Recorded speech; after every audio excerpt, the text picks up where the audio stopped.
Hello student. आज के हम इस चैप्टर में पढ़ेंगे वेजिटेबल ऑयल्स पढ़ रहे थे जिसमें हमने ग्राउंड नट पढ़ चुके हैं। अब हम स्टार्ट करते हैं कोकोनट। कोकोनट के बारे में सबको पता है। कोकोनट ऑयल जो है वो साउथ में भी बहुत फेमस है और आजकल हेल्थ कॉन्शियस लोग भी जो कोकोनट ऑयल है उसको लेना स्टार्ट कर चुके हैं। कोकोनट ऑयल जो है वो बहुत ही ज़्यादा फ़ायदेमंद होता है। तो बात करें अगर इसकी कोकोनट ऑयल की, तो पहले अगर इसका बॉटनिकल नेम देखते हैं तो कोकस न्यूसीफेरा, और इसका अगर देसी नाम वर्णनिकल नेम अगर हम देखते हैं तो वो है नारियल। उसके बाद इसकी जो फैमिली होती है वो एरिकेसी या पामी, पहले इसको पामी कहते थे लेकिन अब इसको एरिकेसी कहते हैं। और इसका यूज़फुल पार्ट होता है फ्रूट। ओरिजिन के बारे में इसकी अलग अलग जो लोगों की अलग अलग धारणा है। कोकस न्यूसीफेरा जैसे तो तटीय क्षेत्रों पर ज़्यादा उगता है। मूल निवास के बारे में कई लोगों की अलग अलग धारणा है, इसलिए मैंने इसमें और लिखा है। अभी तक कुछ भी क्लियर नहीं हुआ है। और कुछ लोग ऐसा मानते हैं कि नारियल की उत्पत्ति जो है वो सेंट्रल अमेरिका में हुई है, जहाँ समुद्रों की लहरों के साथ होता हुआ ये पैसिफिक रीजन या प्रशांत क्षेत्र में आया। या और कुछ लोग मानते हैं कि जो नारियल है वो दक्षिणी पूर्वी एशिया, साउथ ईस्ट एशिया का जो नेटिव है या वहीं से उसका उत्पत्ति ओरिजिन हुई है। और कुछ लोग मानते हैं कि जो ये कोकोनट है ये एंडीज़ जो है उसका नॉर्थ पार्ट में हुआ है। तो अभी तक इस पर एक मत नहीं हुए हैं। नारियल की उत्पत्ति के बारे में इसमें कंट्रोवर्सी बनी रहती है, इसलिए मैंने ऊपर कंट्रोवर्सी लिखा हुआ है। और अगर इन तीनों में से कुछ आता तो आपको टिक करना है, और जैसे कुछ भी नहीं आ जाए तब जैसे तीनों एक साथ आ जाए तो आपको जो है उसमें जो दक्षिण पूर्वी एशिया जो है वो सबसे लास्ट में बताया गया कि उसकी उत्पत्ति यहाँ हुई है, तो हमको दक्षिण पूर्वी एशिया टिक करना है। और इस तरह से नारियल की उत्पत्ति की एक कंट्रोवर्सी बनी हुई है। बाकी नारियल का जो नारियल जो है वो उष्ण कटिबंधीय यानी कि ट्रॉपिकल और उपोष्ण यानी कि सेमी ट्रॉपिकल रीजन्स में होता है। डेल्टा क्षेत्र में ज़्यादा होता है जहाँ तटीय क्षेत्र होते हैं समुद्र के किनारे। और इसके बॉटनिकल कैरेक्टर जो है, तो यहाँ पे इसके डायग्राम अगर ये तो इसका जो लाइफ साइकिल है वो बताया गया है कि किस तरह से जो सीड है वो जर्मिनेट होता है, सीडलिंग जो है। और इसकी जो बॉटनिकल कैरेक्टर जो है वही बहुत इंपॉर्टेंट है। पहले तो हम देख लेते इसका नाम इसको मतलब कोकोनट क्यों कहा, क्योंकि ये जो एक पुर्तगाली वर्ड जो है कोको उससे लिया गया है। कोको का मतलब होता है मंकी, बंदर। तो हम जब इसके फ्रूट को देखते हैं कोकोनट का, तो उसका जो फ्रूट होता है उसका जो लुक लाइक मंकी, ये मंकी लिखा हुआ है यहाँ पे, ये देखिए। तो और न्यूसीफेरे का मतलब होता है नट बियरिंग, क्योंकि इसके अंदर एक नट होता है तो इसलिए इसको कहा कोको नट। और ये नॉन ब्रांच्ड होता है, बहुत ही टॉल। इसके जो टॉल या ड्वार्फ दो तरह की किस्म होती है। 10 से लेकर 24 जो मीटर है इस तक इसकी लंबाई होती है। और नॉन ब्रांच होता है, कोई शाखा नहीं होती। जब लीफ हटने लगती है या गिर जाती है तो लीफ स्कार्स प्रेजेंट होते हैं। लीफ जो होती है वो 30 to 40 होती है, पिन्नेटली होती है, लॉन्ग होती है एकदम। जो पेड़ होता है उसके ऊपर जैसे आपने ये देखा, ये लुक लाइक क्राउन, ऐसा लगता है कोई पेड़ के ऊपर कोई क्राउन है या उसका शिखर है। और इसके अंदर जो इन्फ्लोरेसेंस होता है वो स्पेडिक्स होता है। स्पेडिक्स एक बहुत ही इम्पोर्टेंट टाइप का जो क्या कहते हैं उसका इन्फ्लोरेसेंस है, पुष्पक्रम है, विशेषता होती है। और मेल एंड फ्लावर, फीमेल जो है ये सेम ही ट्री पे होता है। अब देखिए अगर हम लिंग की बात करें तो जो पेड़ होता है वो मोनोइसियस होता है। मेल एंड फीमेल जो फ्लावर्स होता है वो दोनों ही एक ही ट्री पे प्रेजेंट होता है। लेकिन अगर हम फ्लावर की बात करें तो ए फ्लावर, जैसे अगर कोई फ्लावर मेल फ्लावर है तो वो मेल ही होगा, उसके अंदर फीमेल पार्ट जो प्रेजेंट नहीं होगा। तो अगर ट्री का पूछे तो मोनोइसियस है, उभयलिंगाश्री है। लेकिन अगर फ्लावर का पूछे तो यूनिसेक्सुअली है, एक लिंगी है। कम से कम एक नारियल के पेड़ पर 8,000 से 10,000 तक जो मेल फ्लावर होते हैं वो प्रेजेंट होते हैं। और 100 to 50, ये यहाँ पे मैंने 100 to 50 लिखा, 1 को हटा दिया है। 100 to 50 फीमेल फ्लावर होते हैं। पेरियंथ यानी कि परिधल प्रेजेंट होता है। 6 एंथर होता है। जायंग जो होता है वो स्टार्टिंग में तो 3 अंडपी यानी कि ट्राइकार्पेट दिखता है, बाद में धीरे धीरे वो एक अंडपी होने लगता है। फ्रूट इसमें बहुत ही स्पेशल टाइप होता है, क्योंकि जो फ्रूट होता है वो ड्रूप टाइप का होता है। बाहर की ओर एपिकार्प होती है, बीच में मेसोकार्प होता है। और ड्रूप को हिंदी में अस्टिल कहते हैं। और जो अष्टी फल होता है मतलब एकदम हार्ड होता है। फल अंडाकार या त्रिकोणा होता है, 15 से 30 सेंटीमीटर लंबा होता है, जिसके अंदर एम्ब्रियो या भ्रूण सुरक्षित रहता है। बाहर की ओर जो एक्सोकार्प है जिसको हम एक्सो या एपिकार्प कहते हैं। बीच का जो होता है वो मेसोकार्प कहलाता है, जो रेशेदार होता है। और सबसे अंदर का जो काष्ठी एकदम टाइट जो एंडोकार्प होता है, अंतःफल भित्ति जिसको हिंदी में कहते हैं। कड़ी जो अंतःफल भित्ति होती है उसके अंदर कोपरा जिसको हम कहते हैं परिपक्व, एक सीड टाइप में होता है। उसके अंदर एक बड़ी खोपरा या गिरी होती है जिसके अंदर एंडोस्पर्म होता है। एंडोस्पर्म का कुछ भाग जो है वो सॉलिड हो जाता है और कुछ भाग लिक्विड ही रहता है। जो लिक्विड होता है बहुत ही न्यूट्रिशियस होता है, उसके अंदर 60 to 70% फैटी न्यूट्रिशनल या फसीय तेल जो होता है वो संचित रहता है। गिरी की जो बाहरी भूरी जो सतह होती है उसको हम टेस्टा कहते हैं। आप सबने देखा होगा नारियल की गिरी या कोपरा जिसको हम कहते हैं गोटा, और अंदर का बड़ जो एल्ब्यूमिनी भाग होता है जिसको हम कोकोनट कहते हैं। तो फल का जो खाद्य भाग जो होता है मेन वो भ्रूणपोष ही होता है। ये क्वेश्चन भी कई बार आ चुका है कि नारियल के तेल में जो खाने वाला भाग है वो क्या होता है। वैसे तो इसका इंपॉर्टेंट भाग सीड होता है, लेकिन नारियल के अंदर जो खाने वाला भाग होता है वो लिक्विड एंडोस्पर्म और सॉलिड एंडोस्पर्म होता है।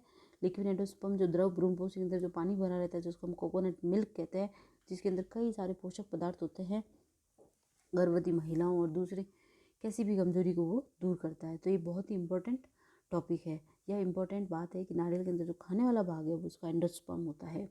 एंडोस्पर्म के अंदर 60 to 70% फैट होता है। लिक्विड एंडोस्पर्म जो है उसको कोकोनट मिल्क कहते हैं, बहुत ही न्यूट्रिशियस होता है। ये इसका लाइफ साइकिल है कि जो सीड है वो जर्मिनेट होने के बाद स्प्राउट और फिर सीडलिंग के बाद ट्री बनता है। ट्री जो है उसके अंदर धीरे धीरे फ्लावर्स आने लगते हैं और उसके अंदर बाद में सीड जो है उससे फ्रूट निर्माण होने लगता है। अगर हम क्लाइमेट की बात करें तो नारियल जो है उसकी ज़्यादा चरम स्थितियाँ जो होती है, टेम्परेचर हाई होता है उसको सहन करने की नारियल की कैपेसिटी नहीं होती है। तो जहाँ 27 to 32 डिग्री टेम्परेचर होता है वहाँ ये ईजीली ग्रो होता है। जो रेनफॉल है एनुअल वो 132 to 50 सेंटीमीटर रेनफॉल इसके होनी चाहिए। और जो मिट्टी है वो रेतीली दोमट मिट्टी इसके लिए अच्छी रहती है। सैंडी लोमी सॉइल्स जो होती है, लोमी सॉइल इसके लिए बेस्ट है। अगर हम कल्टीवेशन की बात करें तो इसके अंदर दो तरह की वो होती है, टॉल एंड ड्वार्फ टाइप की जो वैरायटी जो होती है वो होती है। तो इसके अंदर पहले जो क्यारिया या जो भी दृढ़ फल जो होते हैं या इसके जो नट्स होते हैं उसको एक एक पंक्ति में बो दिया जाता है। उसके बाद में जब ये छोटे से इसके अंदर सीडलिंग होती है तो 1 वर्ष की आयु के बाद जो स्वस्थ पौधा है उसको कई सारे दूसरे गड्ढों में जब वर्षा ऋतु आती है तब इसको स्थानांतरित किया जाता है। और जब बोनी जाती है जो है वो 4 से 5 मीटर तक जो हाइट उनकी हो जाती है और लंबी जो है उनकी 10 से भी ऊपर हाइट होती है। इस तरह से इनको गड्ढे में स्थानांतरित किया जाता है। मैन्योर जो है उनको नाइट्रोजन पोटेशियम फॉस्फोरस जो है वो टाइम टाइम पे इनको चाहिए। उसके साथ साथ इनको अगर मूंगफली की जो खल है वो भी अगर हम इनको देते हैं तो नारियल के लिए भी बेस्ट होती है। जो ऑर्गेनिक जो इसको हम कहते हैं देसी खाद, ऑर्गेनिक खाद। और उसके बाद में जब फलों की तुड़ाई जो है वो जब 1 वर्ष में लगभग 4 से 5 बार कर सकते हैं। तो एक ताड़ पर लगभग 10 से 12 पुष्पक्रम या इन्फ्लोरेसेंस जो होते हैं उस पर फल पकने स्टार्ट हो जाते हैं और प्रत्येक इन्फ्लोरेसेंस पर लगभग 30 to 40 जो फ्रूट्स है वो हमें प्राप्त होते हैं। इस पर अगर हम 1 एकड़ की बात करें तो उसमें हमें 3000 से 7000 फल प्राप्त हो सकते हैं। नारियल के जो पेड़ होते हैं वो कई बार जो फ्रूट जो होते हैं वो कई बार देते रहते हैं। अगर हम बात करें इसके कैरेक्टर्स की, ऑयल की, तो ऑयल के अंदर क्या क्या कैरेक्टर्स होते हैं। वैसे तो नारियल का तेल जो होता है अगर टेम्परेचर 25 या 24 डिग्री से ऊपर है तो वो सॉलिड होता है, लिक्विड होता है। लेकिन सर्दियों के में ये नारियल का तेल जम जाता है, 24 डिग्री सेंटीग्रेड से नीचे ठोस रूप में होता है। इसीलिए हम इसको फैटी ऑयल के अंदर रखते हैं। वेजिटेबल ऑयल जो है फैटी ऑयल। रासायनिक दृष्टि से इसके अंदर लॉरिक एसिड होता है 40 to 45%, मिरिस्टिक एसिड होता है 13.5 to 18.5%, पामिटिक एसिड जो होता है 7.5% to 10.5%, कैप्रोलिक एसिड जो होता है वो 5.0 से 9.5%, और ओलिक एसिड जो है वो 5.8% से 8.5% तक होता है, और लिनोलिक एसिड जो है वो 1.0 से 2.0% होता है। तो इतने सारे इसके अंदर जो एसिड होते हैं प्रेजेंट होते हैं। नारियल का तेल जो है वो सैपोनिफिकेशन को जो उसका पॉइंट होता है बहुत हाई होता है, आयोडीन वैल्यू जो है वो लो होती है। नारियल के तेल को हम नॉन ड्राइंग ऑयल की श्रेणी में रखा जाता है। और नारियल के तेल की जो रिफाइनिंग होती है तो आप सबको पता ही है कि जो नारियल का तेल जो होता है उसके अंदर कई सारी जो बड़ी बड़ी मील्स होती है इसके अंदर इसके बीजों से जो इसका जो एंडोस्पर्म्स होता है उसको सूखने के बाद पूरा जो इसकी गिरी होती है उससे नारियल का तेल निकाला जाता है। तो कास्टिक सोडा से तेल को उपचारित कर लिया जाता है और उसके बाद तेल को बहुत बड़े बड़े जो वैक्यूम जो बर्तन होते हैं उसके अंदर इसको वैक्यूम किया जाता है। तो इसकी वैक्यूम करने से जो इसकी आर्द्रता या मॉइस्चर होता है वो ख़त्म हो जाता है। उसके बाद जो तेल है उसको डिओड्राइज किया जाता है, निर्गंधित किया जाता है और डिकलराइज्ड किया जाता है, मतलब उसका कलर भी हटाया जाता है। ये सारा कार्य जो है कोई एक्टिव कार्बन या मुल्तानी मिट्टी जो होती है, फूलर अर्थ, इन सब से किया जाता है। इसके बाद जो तेल है वो हमें स्वच्छ और पारदर्शी प्राप्त होता है। और इसकी इम्प्रूव्ड वैरायटी जो है लॉन्ग एंड ड्वार्फ दो टाइप की होती है। इसका जो हाइब्रिड लॉन्ग एंड डार्क के बीच की जो हाइब्रिड वैरायटी बहुत इंपॉर्टेंट होती है, क्योंकि जड़ों में नारियल के विल्ट टाइप की एक डिजीज़ हो जाती है तो वो उसके प्रति रेजिस्टेंट होता है। नारियल की कई सारी जो यूजेज है, नारियल की जो अच्छी अच्छी किस्में हैं वो मैकापूना है, कपदम है, लेकेडिव है, सैन रैंडम है, फिब्जी है, ये सारी इसकी अच्छी अच्छी जो किस्में हैं जिसके अंदर नारियल का जो भ्रूणपोष होता है बहुत ही कोमल टाइप का प्राप्त होता है। और एक इसकी जो बेस्ट किस्म होती है मैकापूना, जो द्रव भ्रूणपोष होता है उसकी जगह कोमल उत्तक सा बनता है। तो फिलीपींस में इस तरह का हमें नारियल की जो वैरायटी वो देखने को मिलती है।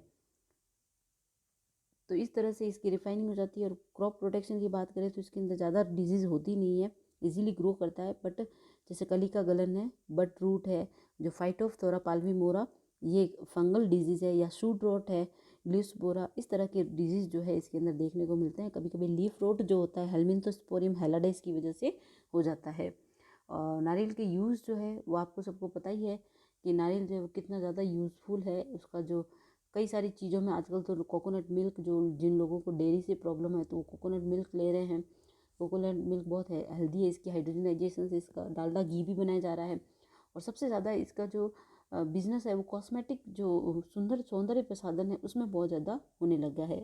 तेल जो है एलिमिनेट होता है, इसके बाद जो तेल निकालने के बाद जो बची हुई खली होती है वो पशु आहार में बहुत ज़्यादा उपयोगी होता है। तो इस तरह से ये नारियल का तेल जो है बहुत ही ज़्यादा इम्पोर्टेंट टॉपिक हो जाता है। Thank you so much.